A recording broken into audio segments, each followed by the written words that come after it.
reprise du débat. L'honorable secrétaire parlementaire au ministre des Finances.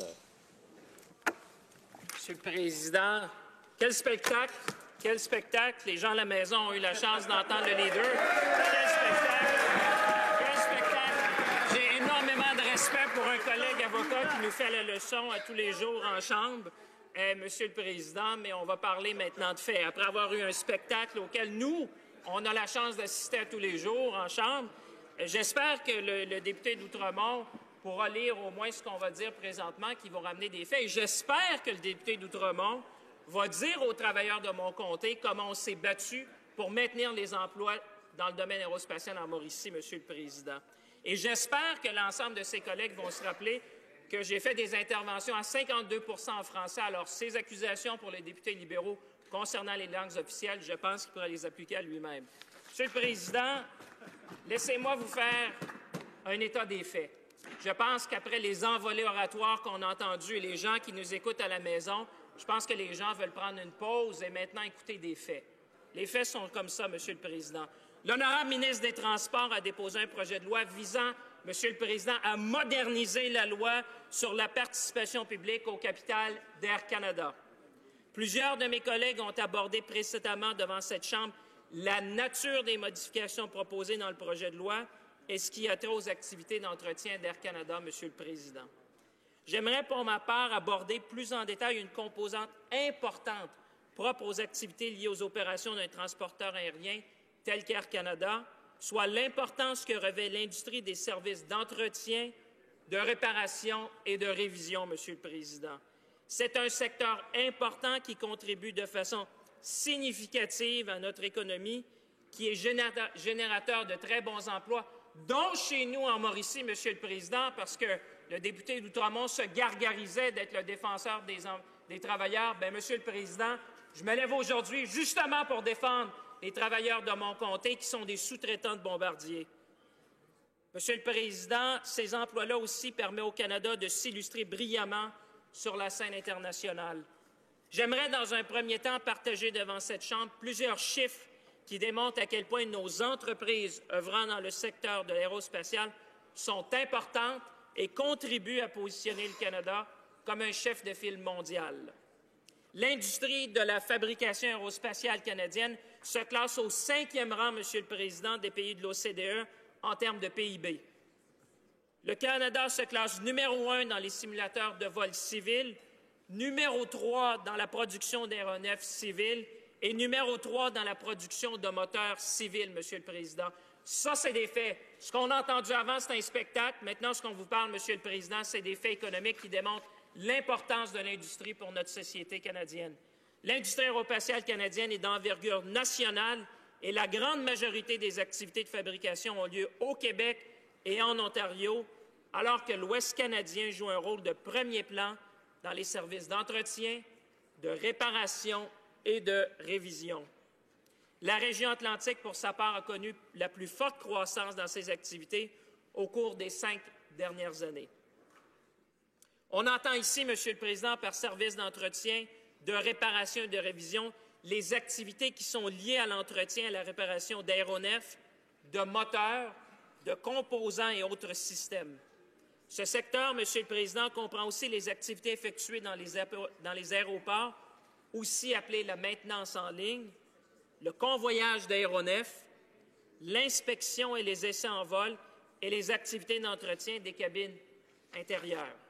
Plus précisément, l'Ouest canadien contribue à près de 44 % du total de l'activité du secteur des services d'entretien, de réparation et de révision, l'Ontario pour 24 %, le Québec pour 18 % et la région Atlantique pour 14 %. Monsieur le Président, j'aurais aimé tellement que le député d'Outremont puisse entendre ces chiffres-là pour lui permettre de comprendre les aspects économiques qui entourent le projet de loi dont on fait état aujourd'hui.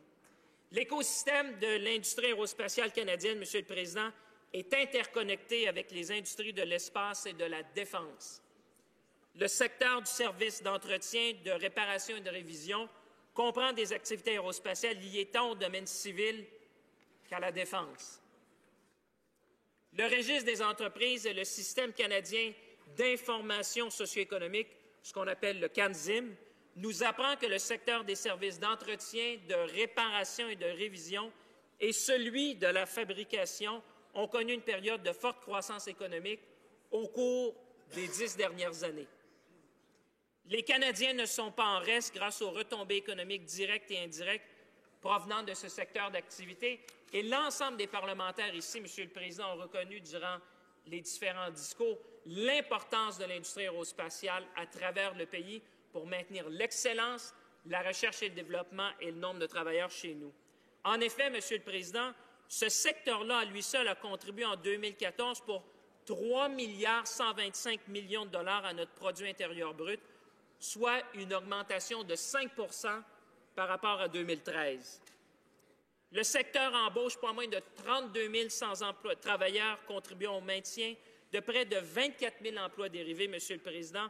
Encore là, une augmentation de 5 par rapport à 2013. Et quand on veut ramener ça dans nos régions, j'entendais le député d'Outremont se faire le grand défenseur du Québec. Moi, je peux vous dire que comme député de Saint-Maurice-Champlain, je défends exactement les travailleurs de chez nous parce que je sais que les PME de ma région, Monsieur le Président, contribuent à l'essor économique de l'industrie aérospatiale, contribuent à donner des emplois de qualité aux gens de chez nous, contribuent à faire de la recherche et développement qui est aussi importante, non seulement dans nos centres urbains, mais aussi dans nos régions à travers le pays. Finalement, le secteur aérospatial, Monsieur le Président, génère des recettes de près de 7 400 millions de dollars et investit environ 40 millions de dollars en recherche et développement. Avec de tels chiffres, nul ne pourrait contester l'importance que revêt ce secteur pour notre économie et je pense que l'ensemble des parlementaires aujourd'hui reconnaissent justement cette importance-là. Selon l'Association des industries aérospatiales du Canada, 27 des revenus dans l'industrie aérospatiale sont dérivés des activités d'entretien, de réparation et de révision. L'entretien, la réparation et la révision d'aéronefs se composent d'un large éventail d'entreprises de biens de chez nous, tels que les Premier Aviation, qui sont justement dans mon comté, Monsieur le Président, Standard Aero, Cascade, Vector, L3 MAS, Provincial Aerospace, IMP Aerospace and Defense, Field Aviation et Kelowna Flight Aircraft. Ça, Monsieur le Président, c'est des entreprises de chez nous qui vont justement bénéficier du projet de loi dont on parle aujourd'hui. D'autres entreprises fabricantes opèrent également des activités d'entretien, et on le connaît bien, telles que Héroux DevTech et évidemment Pratt & Whitney chez nous au Québec. Bien que ce secteur soit en bonne santé, qu'il connaît une croissance positive, je ne voudrais pas oublier l'essence du projet de loi déposé par mon collègue, le ministre des Transports, devant cette Chambre, en ce qui a trait aux activités d'entretien d'Air Canada. Comme chacun le sait, Monsieur le Président, le secteur du transport aérien a beaucoup évolué depuis qu'Air Canada a été privatisé en 1989. Et je pense que c'est exactement ça qui manquait dans le discours du député d'Outremont, Monsieur le Président. C'est une compréhension de l'évolution du secteur. On dirait que de l'autre côté de la Chambre, on ne veut pas comprendre qu'une industrie, ça évolue, que les partenaires évoluent, mais aussi que l'industrie mondiale de l'aviation a évolué. C'est pour ça, Monsieur le Président, que je vais vous faire un topo sur ce point-là.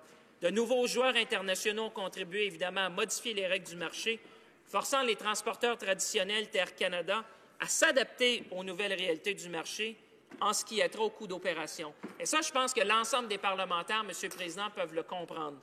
À titre d'exemple, laissez-moi vous dire qu'on peut penser à la rationalisation importante des principaux transporteurs aériens qui a eu lieu aux États-Unis, alors qu'ils sont passés à peu près tous à travers le chapitre 11 de la loi sur la protection des faillites aux États-Unis. L'Europe n'est pas en reste non plus, Monsieur le Président, alors que plusieurs grands transporteurs ont dû fusionner ou s'associer, là encore pour faire face aux nouvelles conditions concurrentielles du marché. Tous ces exemples tentent à démontrer la même nécessité, trouver des économies d'échelle pour demeurer compétitifs et rentables. À l'époque de l'économie globale, nos entreprises ne sont-elles pas épargnées des mêmes préoccupations. Air Canada, bien qu'étant le plus important transporteur au Canada, fait aussi face à une concurrence solide de la part de d'autres transporteurs tels que WestJet, Porter Airlines, Air Transat et d'autres compagnies étrangères. Nous ne pouvons pas prévoir comment le secteur du transport aérien évoluera au cours des prochaines années ou ce dont Air Canada ou tout autre transporteur, Monsieur le Président, devront faire pour demeurer rentables dans un contexte hautement concurrentielle. Voilà pourquoi Air Canada a besoin de la souplesse nécessaire afin qu'elle puisse s'adapter à l'évolution des conditions de marché. Le projet de loi ici à l'étude nous permet de viser justement cet équilibre-là. Et contrairement à ce que le député d'Outremont disait avant, Monsieur le Président, ce n'est pas en faisant des attaques personnelles sur les députés libéraux en disant qu'on manque de vision. Au contraire, je dirais, Monsieur le Président, c'est justement que les 40 députés libéraux du Québec comprennent que c'est une industrie importante, en pleine évolution, et qu'on doit s'adapter justement pour en tirer les bénéfices chez nous, au profit des travailleurs de chez nous, au profit de la recherche et développement chez nous, au profit des entreprises qui sont basées chez nous, ici au Canada, Monsieur le Président. Plusieurs preuves viennent soutenir la réputation et la vitalité du secteur d'entretien, de la réparation et de la révision d'aéronefs.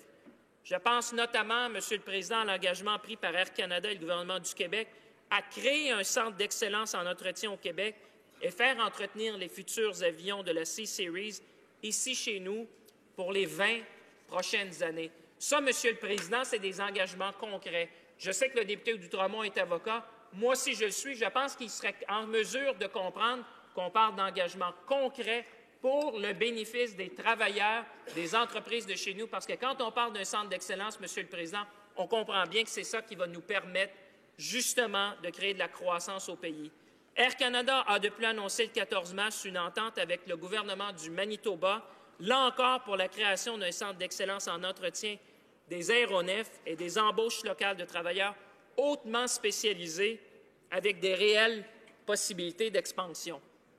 Il est important qu'Air Canada continue de s'engager dans nos communautés et entreprenne des activités d'entretien, de réparation et de révision de ces aéronefs au Manitoba, en Ontario et au Québec.